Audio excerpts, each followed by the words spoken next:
For the sound of the bell.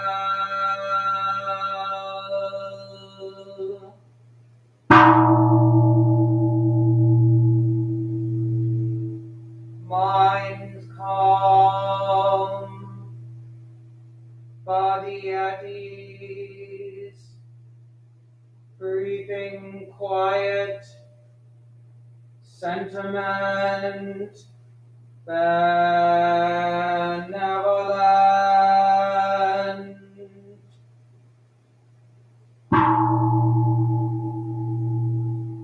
Dharma friends sitting still in vital silence,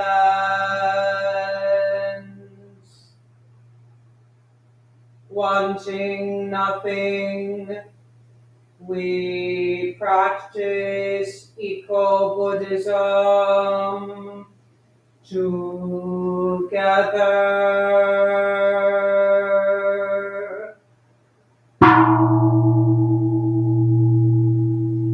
The sound of the temple bell booms for all to cease from conflict.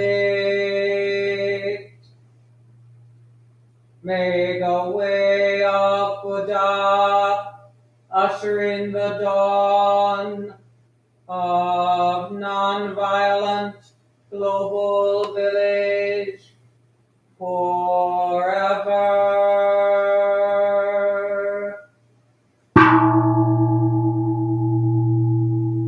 Here is the after sound of the bell.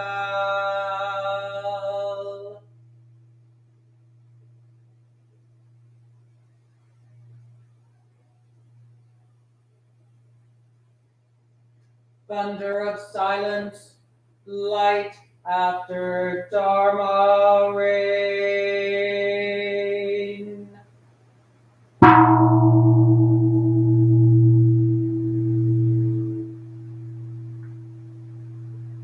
Om Amoga Vairochana Mahamudra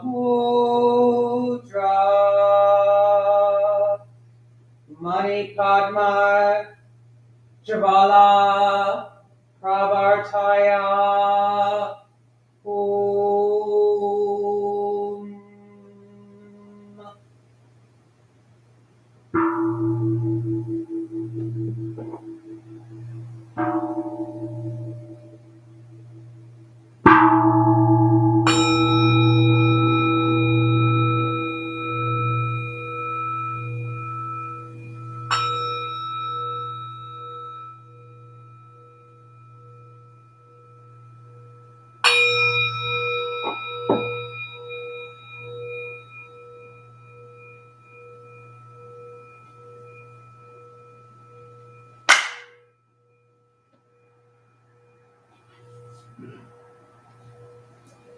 Please stand and join me in the 3 refuges.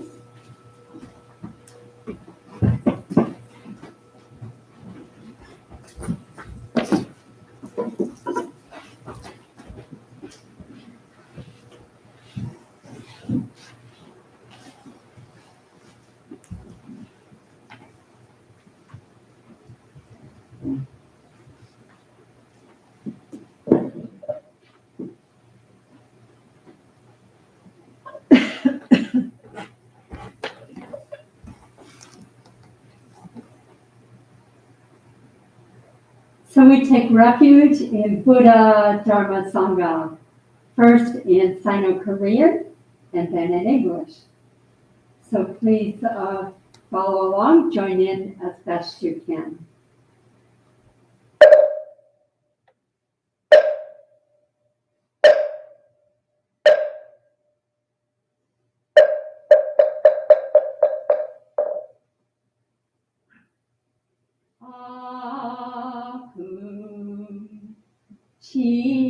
치신 권명내 시방 삼세 체험 차례 상주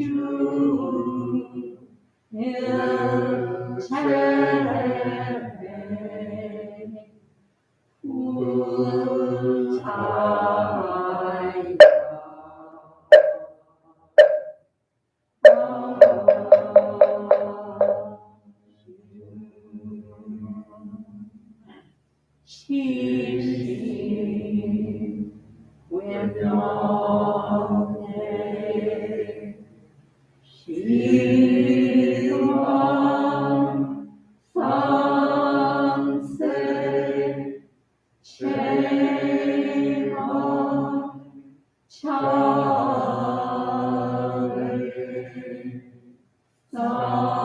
상주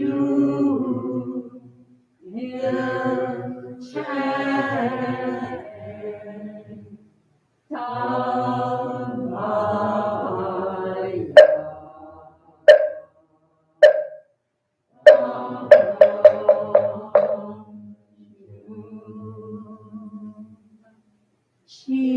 시신 외연태 시방 삼세 체험 차례 상주 일체 상가야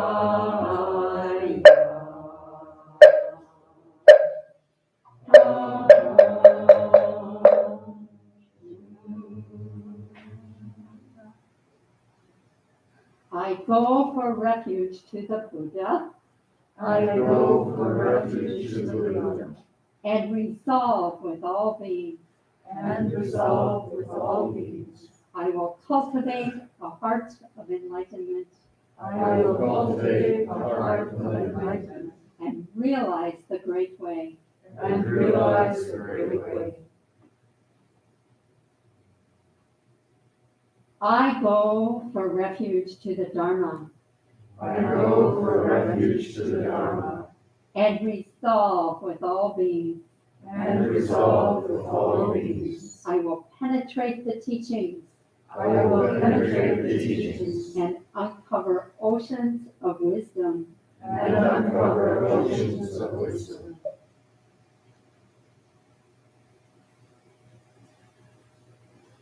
I go for refuge to the Sangha. I go for refuge to the Sangha, And resolve with all beings. and resolve with all beings. I will seek peace and happiness for the many. I will seek peace and happiness for the many, And transform this world into Buddha lands unimpeded. and transform this world into Buddha lands unimpeded.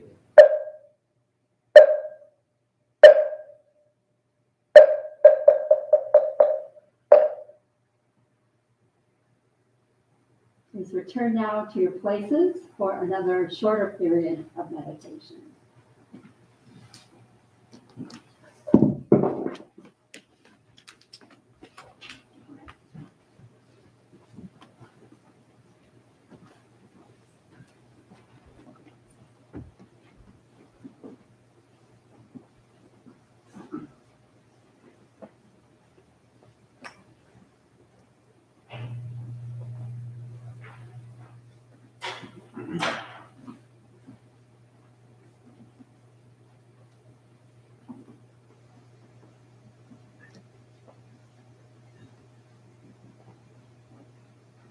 Taking a moment to attend to your posture, leaning forward on the hands, bringing the arms up, palms facing, turning the palms out and slowly lowering them to straighten your back. And then gently placing the hands in a mudra, left fingers on top of right, thumbs lightly touching.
Just join me in some stretching as an end to our meditation practice.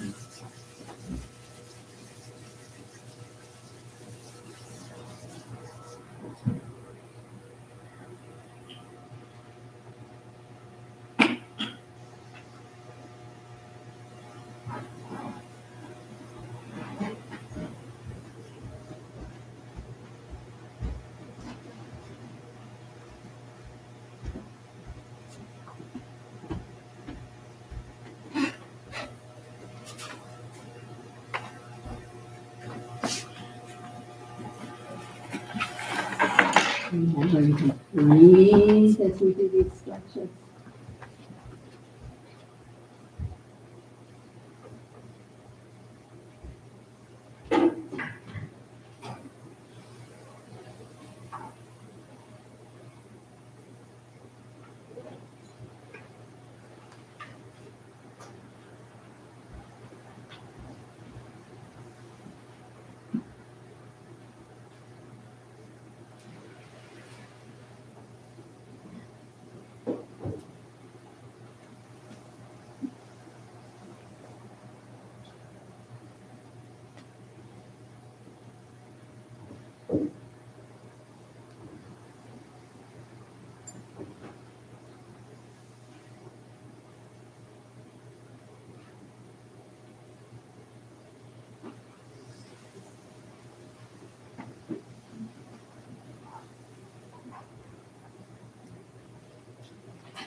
You stretch your legs if you need to.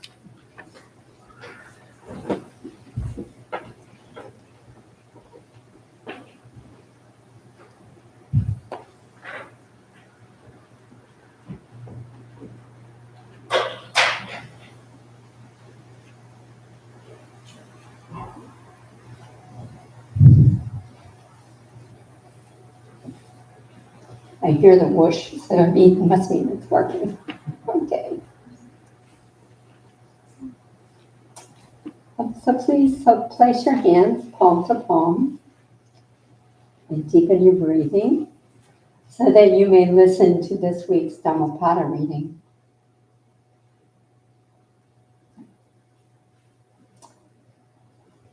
They do not tremble or grasp or hesitate. They have found peace.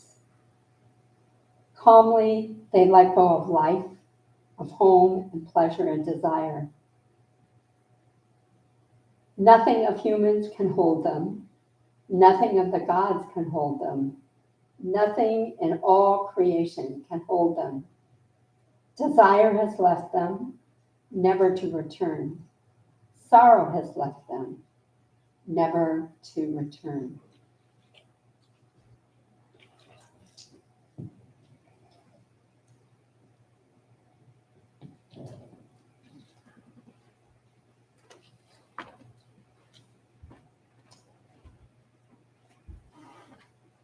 So good morning, dear Dharma friends, and all of you out there in all those Buddha lands.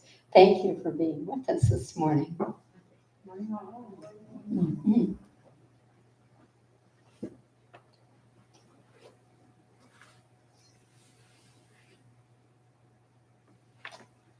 So this week, every day actually at the temple and evening practice, we recite the 6 right livelihood guidelines. And then we go into one of those guidelines in detail. So the guideline for this week is cultivate compassion and loving kindness.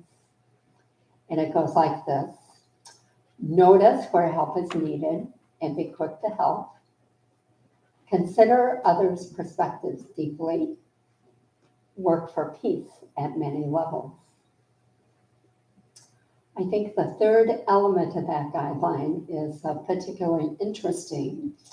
We hear the word peace a lot this time of year.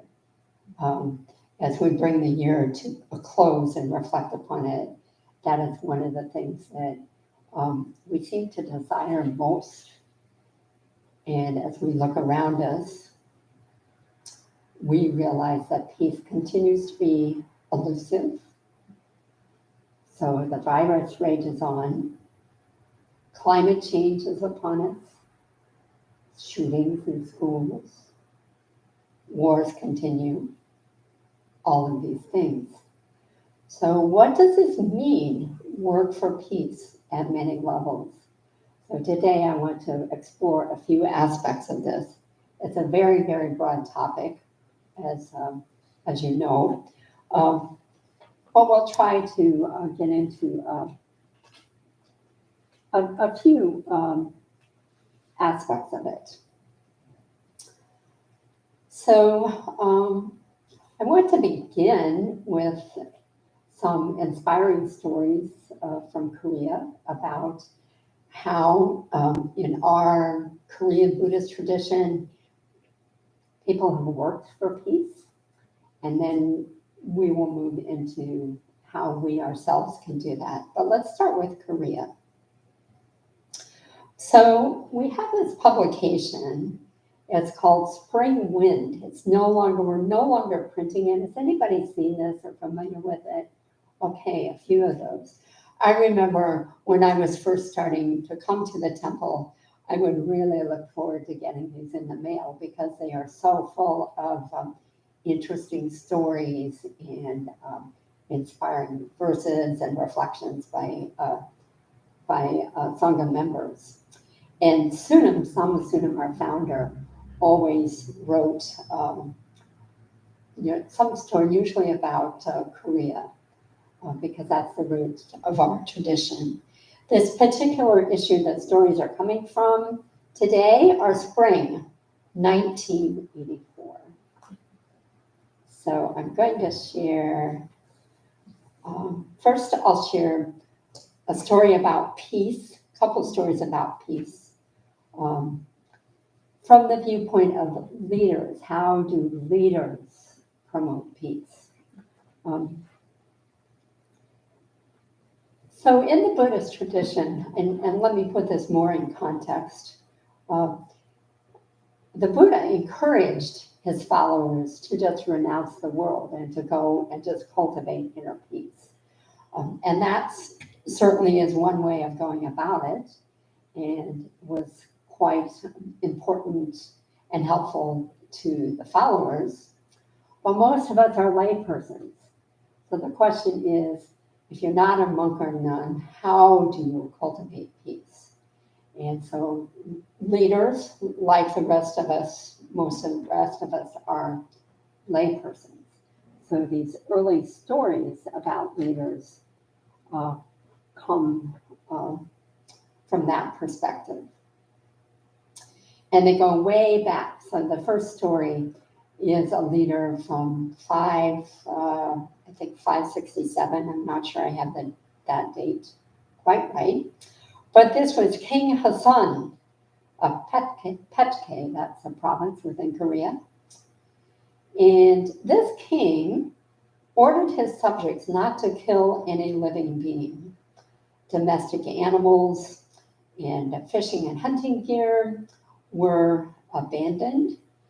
And then they said, well, let's get rid of these things and just build temples instead. So he asked everybody, in essence, to take that first precept, not to harm, but to cherish all life. And you can do this as a leader. And Korea is sort of a small country, so maybe you can do it. But as you would imagine, this didn't last very long. So he got kicked out after only 6 months of being a king.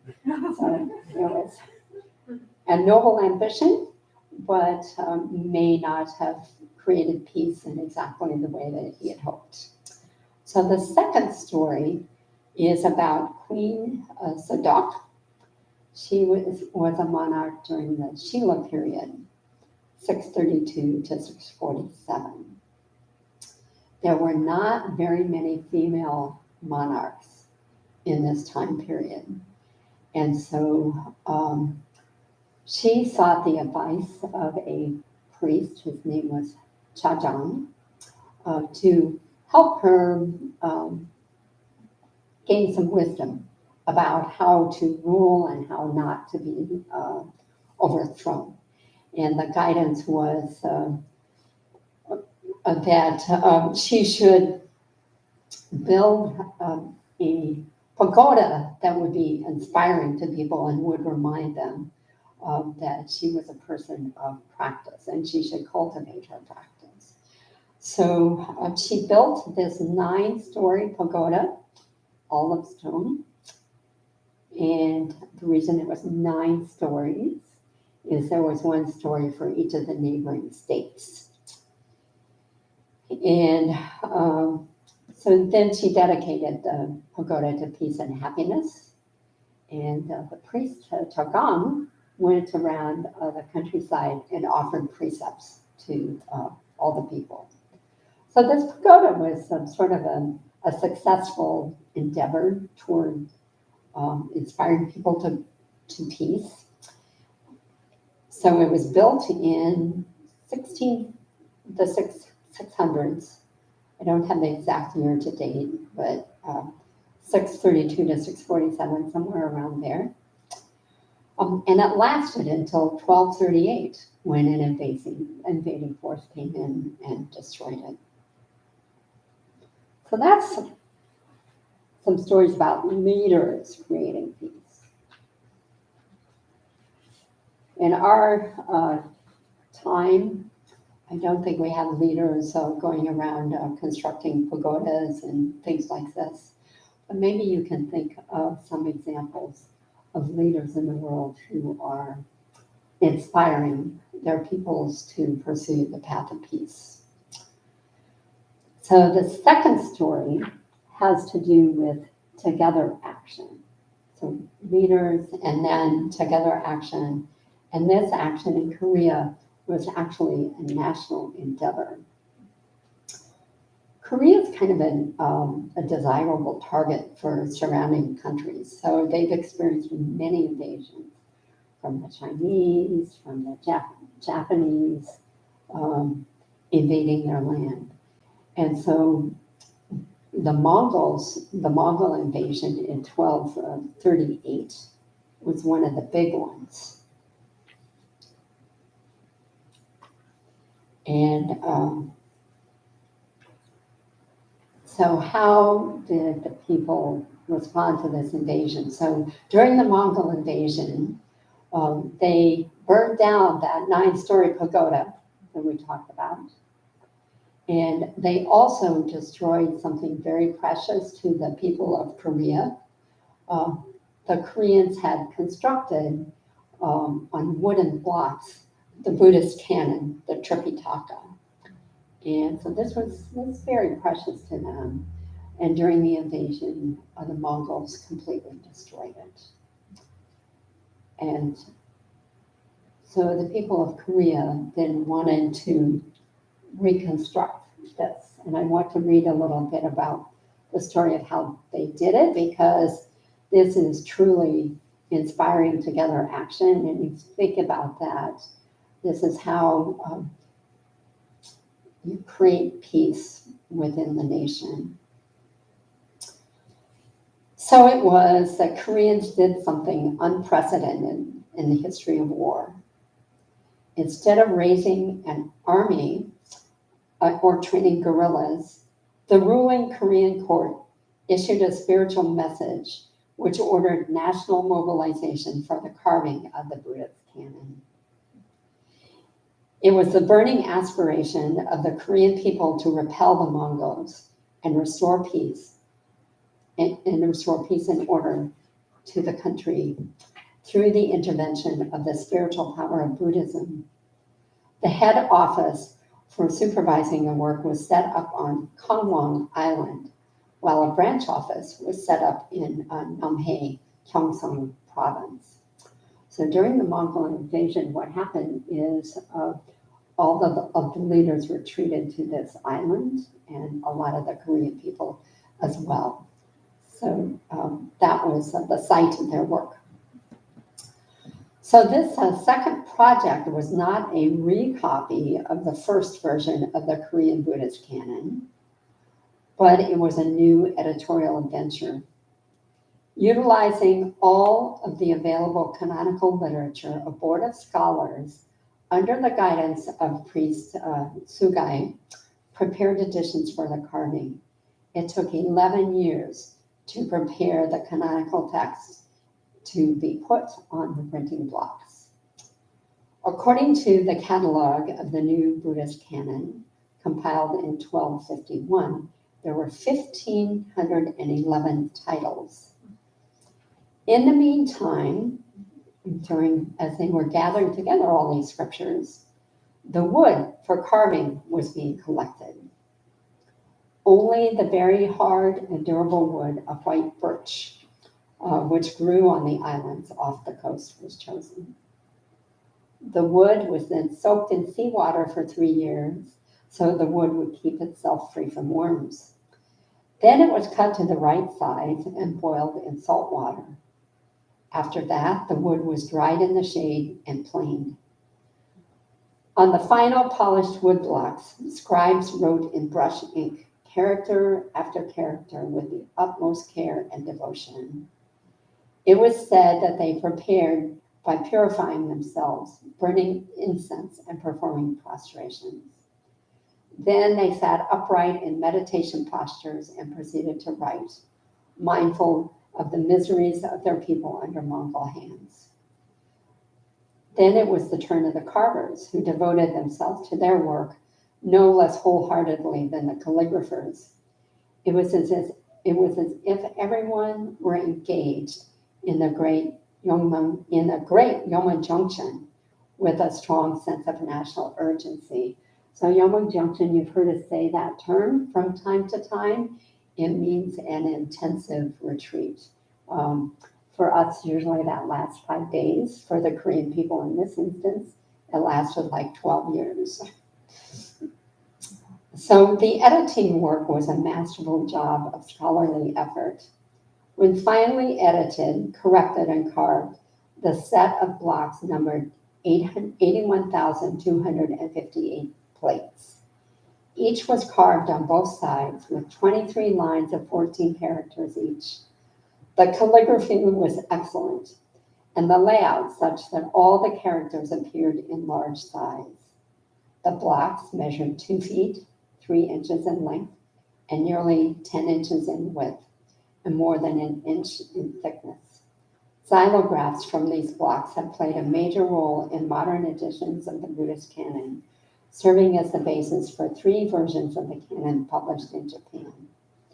Thus, our present-day Buddhist studies owe a great debt to the past efforts of Korea, a debt which the most unrecognized, and consequently our study of is almost unrecognized, and consequently our study of Korean Buddhism is neglected.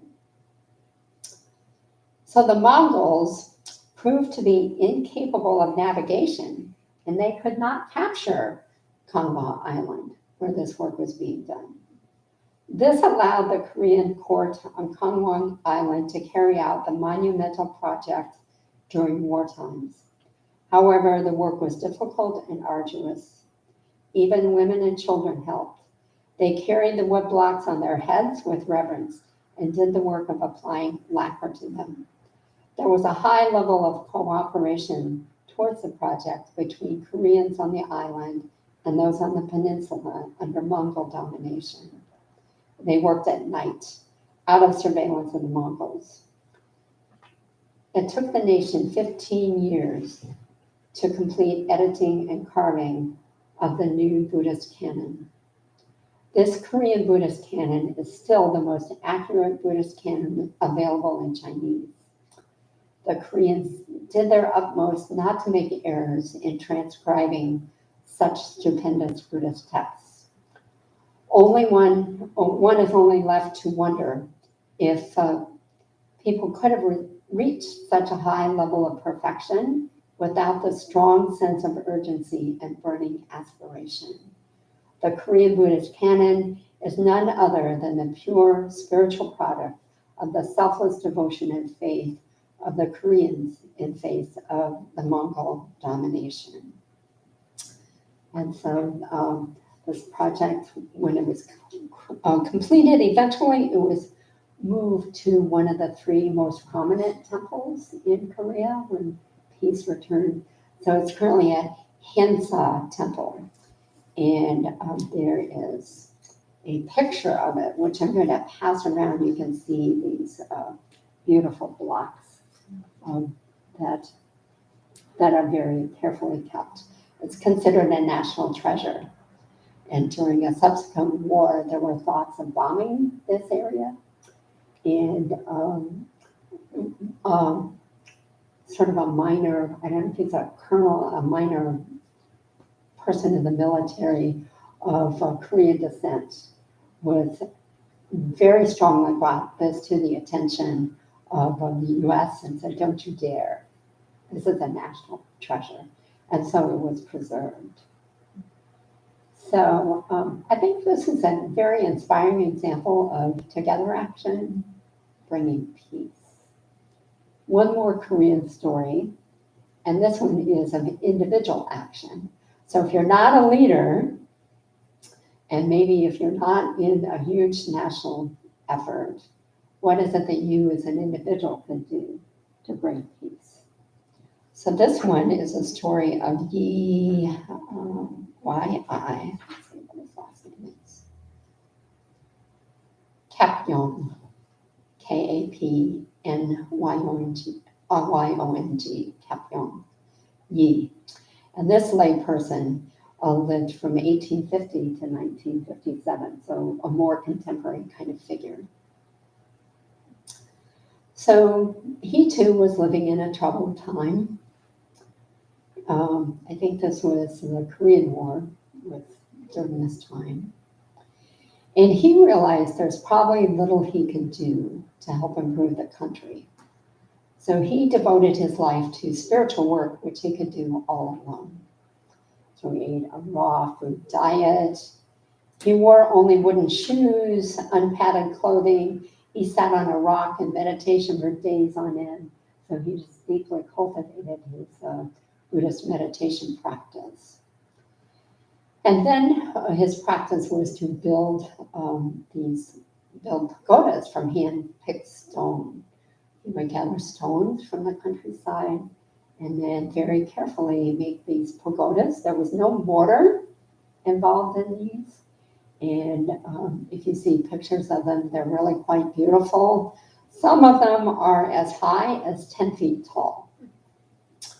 So again, an inspiring effort. They look like pyramids and they're hollow inside.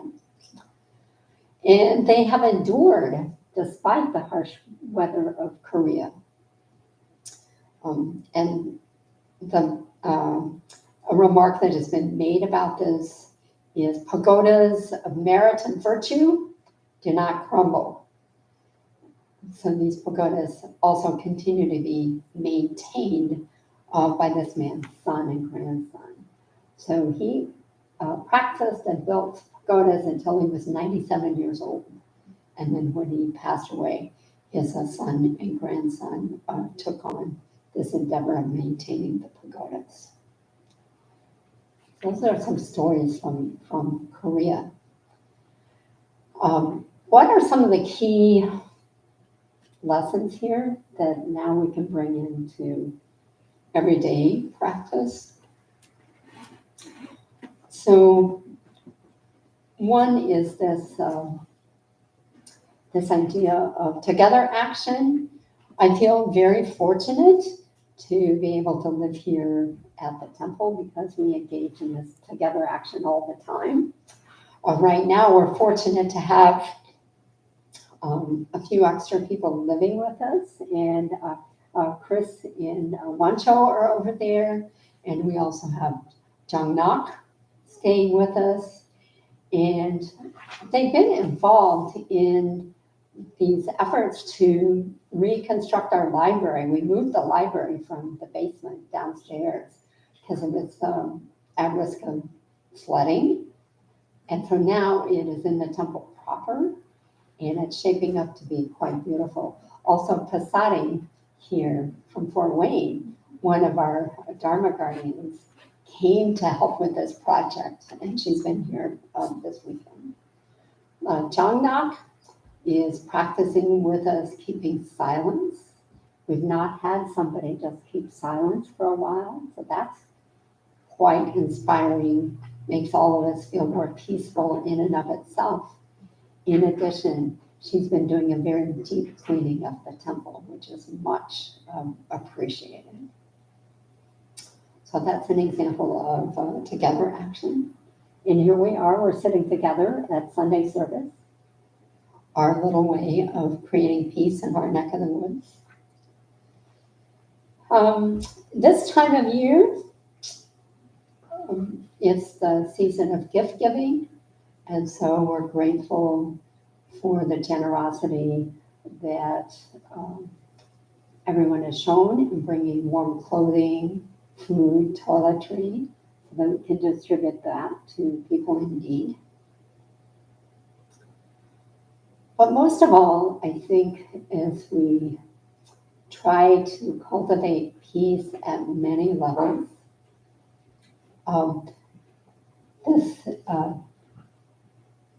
have to remember that this is mainly an inside job.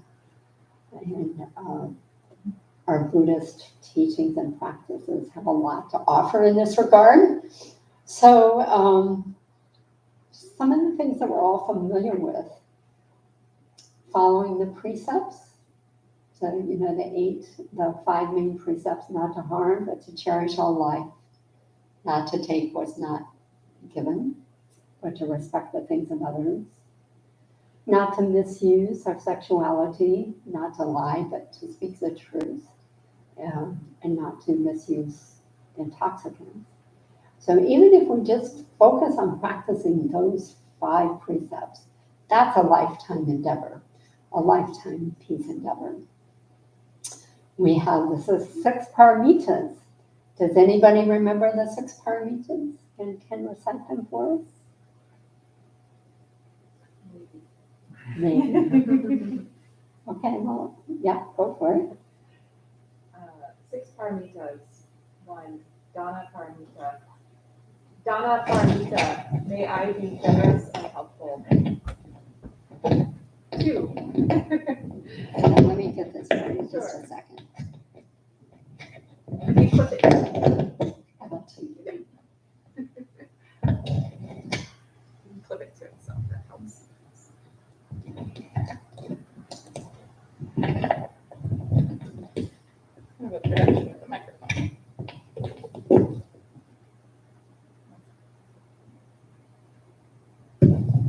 Hassan. Okay.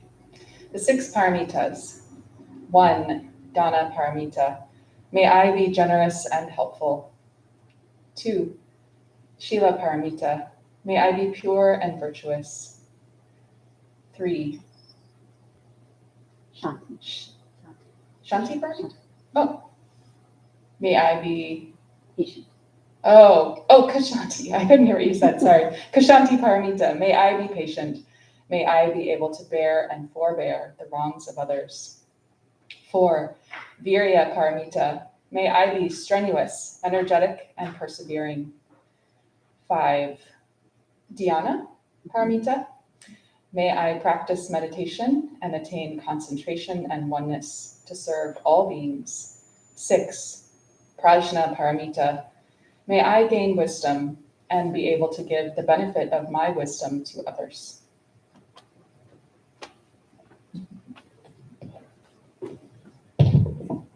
So thank you. The 4 Brahma Viharas, does anybody remember these? So this has to do with compassion and loving kindness. So they are loving kindness, compassion, sympathetic joy, and equanimity. 4 types of love that we can cultivate for one another. And then we also have the sixfold harmony of Spring Wind Sangha. This is kind of a different version of that, but as we create peace in our community and society, we pay attention to bodily acts, verbal acts, mental acts of loving kindness. That might be loving kindness meditation. Sharing of material resources, and harmonization of views. So these are just some of the key practices that we have. Does anybody else have a favorite one that they like to cultivate as they cultivate inner peace?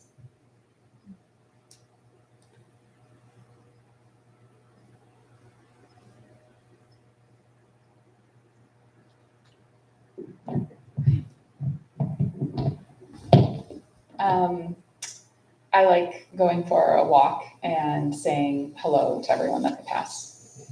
And then sometimes they say hello back. Right. Any other? No, she cooked wrong. Oh. I do that too all the time. All right. Me too.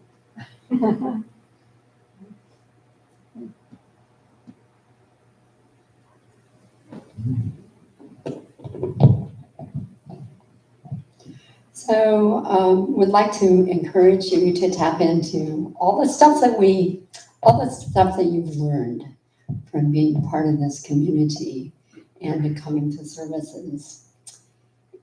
There is one little story I would like to end with. We are also reading at the breakfast table from the book called the Zen Lotus Society handbook. And this is Sunam's story, Sama Sunam's story of his training period. And so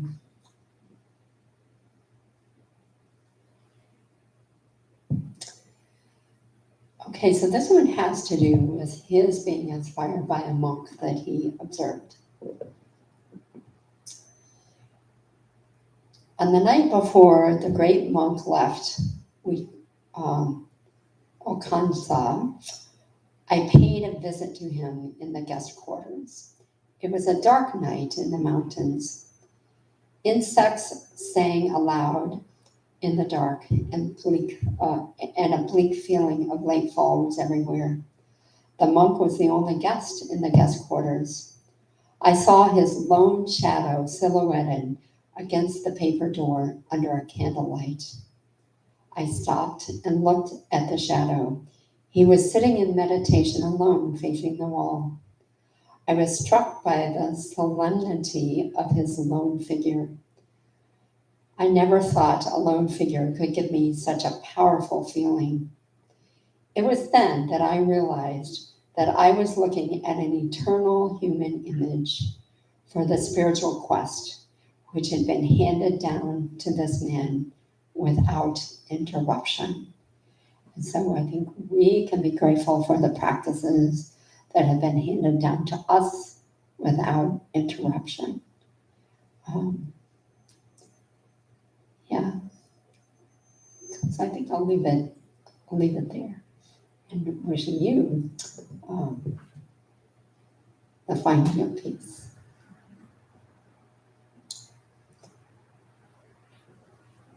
So let's maybe close with the 4 great vows, and then we'll have some announcements. So if you could please follow along. All beings one body. All beings one body. I vow to liberate. I vow to liberate. Blind passions one root. Blind passions one root. I vow to terminate. I vow to terminate. Dharma gates one mind. Dharma gates one mind. I vow to penetrate. I vow to penetrate. The great way of Buddha. The great way of Buddha.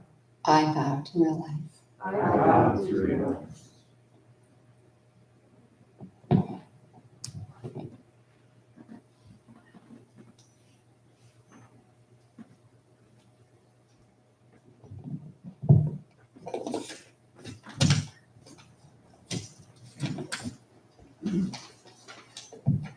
All right, so just a few announcements for this weekend. We have public services every Sunday at 10 a.m. with the upcoming exception of January 2nd. The temple will be on recess. Our family program will begin again in January, and that meets once a month at the same time as this service with activities for children. Our Winter Yangming Jungjin, our virtual retreat, will be December 26th through the 31st. This will be led by our Mexico City Sangha via Zoom. And so please sign up in the foyer on the clipboard if you would like to participate, and the Zoom link will be provided a couple of hours before the retreat begins. We also have Intro to Meditation courses. The next series will begin in mid-January for a 5-week session on Thursday evenings, or an option of an overnight session, which is a Friday evening through a Sunday at noon, also in January. And we offer yoga classes beginning again in February. And then looking ahead to the end of the year, there's quite a lot of special events. We have a New Year's Eve service, which will have both a Zoom component as well as an in-person component. And if you wish to participate in person, there is a limit of 15 people just for COVID safety reasons. And so you can sign up to participate in person, also in the lobby. Otherwise, you can participate virtually, and that will be at 8 p.m. on December 31st. And then New Year's Day, the very next day, we'll have a special service at 11:30 a.m., so an hour and a half later than our normal service begins. And then one last item on the calendar worth highlighting is a very special date in our Buddhist calendar, Buddha's Enlightenment Sitting. This is an all-night sitting from 8 p.m. until 4 a.m. on a Friday through a Saturday morning. And then we have special porridge that represents the first meal that the Buddha took after his enlightenment. So we have that early the next morning.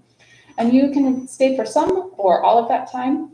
And there's also a sign-up sheet for that in the lobby. And that will be both live and online. Yes, so live and online. Yeah, Samoon, what did you have? I just wanted to ask that if you're thinking of going to yoga with students, trying it out, it's actually over for this year, but it begins again in early February. Right. Thank you. So could you repeat what you said? Oh, sorry, yes. Samoon was highlighting that our yoga classes will return in February 8th, I believe. And that's on a Tuesday evening, is that correct? Yoga people? Okay, Tuesday evenings. I have a couple of things. How'd you have some announcements too? Is it okay now? Sure, yeah. Well, I would really like to thank the continuing offerings that have been coming in for those with was not enough in our surrounding communities. So yesterday we had a lot of socks coming in, and even some really kind of cute ones, because there's some children out there too. And a little story is we had a guest with us for about a week, and he was always around and hearing what was going on. He's from the southern part of the country. So he came to me and said, are you still collecting coats for distribution? I said, oh, we sure are. He said, I'd like to offer my coat. So he took it right off his back. And I said, but what about going to the airport? What about? He said, I've got enough clothes. I'd like somebody else to have this. I was really touched that right in front of me, somebody just took off their coat and offered it for those in need. So we'll keep doing this, and these things will go to Mercy House for distribution for the next few days until Christmas. So if you just haven't had a chance to contribute, don't hesitate, please. And the other thing is that in our Sangha, we have some artists, in many different ways. And yeah, please go ahead. So as we look, if we exchange gifts in this season, here are some copies of One Show's very special baking, pure and simple. So not only will you find some wonderful recipes, but it will be a way to support the temple. So One Show, is she still here? Where's One Show? She ran out. Okay. One of our other members, Tara, Robert Hughes, is quite a gifted artist, and this is his second book along the same line, the At-Risk and Endangered Species Activity Book. I'm getting one for all my grandchildren, and maybe for older ones too, because it's a way to go through and have opportunity for coloring and mazes and crossword puzzles, and learn a lot about endangered species. So we have a few of them now, and also there's an email to get in touch with Tara if this is something you'd be interested in. I like to support these things as a temple. If you also make things and are selling them, we can let people know. For these small artisans who are trying to make a living, eat by. So I encourage your interest. Okay. Thank you. I believe our temple group for refuge recovery is meeting today, is that right?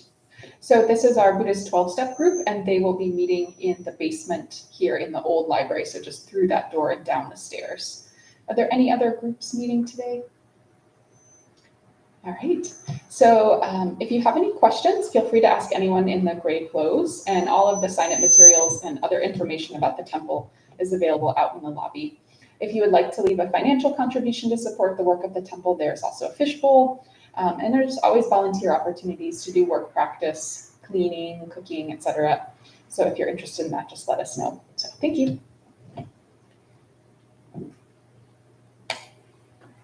So let's all stand, and we'll end with 3 formal bows.